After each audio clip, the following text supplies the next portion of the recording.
হাতে সময় একেবারেই কম থাকলে টিফিনে এই রেসিপি বাড়িতে বানিয়ে দেখতে পারেন, কয়েক মিনিটের মধ্যেই রেডি হয়ে যায়। নমস্কার, আমি রুমি, আপনাদের সবাইকে আবারও একটা দারুণ স্বাদের রেসিপিতে স্বাগত। প্রথমে এখানে আমি 4টে পাউরুটি নিয়েছিলাম। ছোটো যে স্লাইস পাউরুটিগুলো হয় সেখান থেকে 4 পিস স্লাইস পাউরুটি নিয়েছিলাম। এখন পাউরুটিগুলোকে এক সাইডে রেখে দিয়েছি। এদিকে একটা ছোট্ট মিক্সিং বোল নিয়েছিলাম, তার মধ্যে আমি 2টো নিয়েছি ডিম। অল্প একটু লবণ দিলাম, খুব বেশি না, একেবারে সামান্য পরিমাণ লবণ দিলাম। আর আমি দিয়ে দিচ্ছি একটা কুচনো পেঁয়াজ। পেঁয়াজটা আপনারা কম বেশি করতে পারেন, এখানে আমি একটা মিডিয়াম সাইজের কুচনো পেঁয়াজ নিয়েছিলাম। এবার আমি দিয়ে দিচ্ছি অল্প একটু চিলি ফ্লেক্স, আপনারা চাইলে কুচনো কাঁচা লঙ্কাও দিতে পারেন। আর আমি দিয়ে দিচ্ছি মিক্স হার্বস। এবার আমি এর মধ্যে দিয়ে দিচ্ছি নুডলসের মশলা। আপনারা যে কোনো ধরনের নুডলসের মশলা দিতে পারেন, এখানে আমি ম্যাজিক মশলাটা দিলাম। তারপর সমস্ত কিছু খুব ভালো করে একসঙ্গে মিশিয়ে নিতে হবে।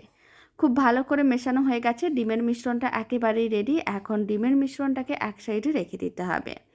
এদিকে একটা ফ্রাইং প্যান নিয়েছি। ফ্রাইং প্যানের মধ্যে অল্প একটু এইভাবে বাটার নিয়ে খুব ভালো করে বাটারটা ব্রাশ করে নিতে হবে।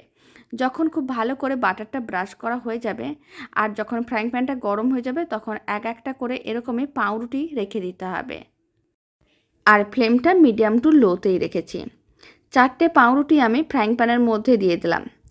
এবার পাউরুটিগুলোকে হালকা লাল করে ভেজে নিতে হবে, মানে বাটারের মধ্যে এইভাবে একটু হালকা লাল করে ভেজে নিতে হবে, এতে খেতেও ভালো লাগবে।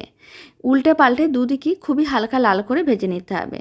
যখন পাউরুটির দুদিকই হালকা লাল করে ভাজা হয়ে যাবে, তখন যে ডিমের মিশ্রণটা আগে থেকে রেডি করে রেখেছিলাম, সেই পুরো ডিমের মিশ্রণটাই পাউরুটির ওপরে দিয়ে দিতে হবে। আর এই ডিমের মিশ্রণটা দেওয়ার সময় ফ্লেমটা লোতেই রাখতে হবে, না হলে কিন্তু পাউরুটিগুলো পুড়ে যেতে পারে। পুরো মিশ্রণটা দেওয়া হয়ে গেছে, তারপরে এইভাবে ভালো করে চারিদিকে ছড়িয়ে নিতে হবে। আর পাউরুটির এক একটা পিসকে উল্টে পাল্টে হালকা লাল করে ভেজে নিতে হবে। ভিডিও ক্লিপটা ডিলিট হয়ে গেছে, তাই দেখাতে পারলাম না। মানে যখন পাউরুটির পিসগুলোকে উল্টে পাল্টে হালকা লাল করে ভেজে নিয়েছিলাম, তার ভিডিওটা ডিলিট হয়ে গেছে, তাই আমি আপনাদের দেখাতে পারলাম না। ঠিক একইভাবে, মানে এইভাবেই কিন্তু উল্টে পাল্টে ভেজে নিতে হবে।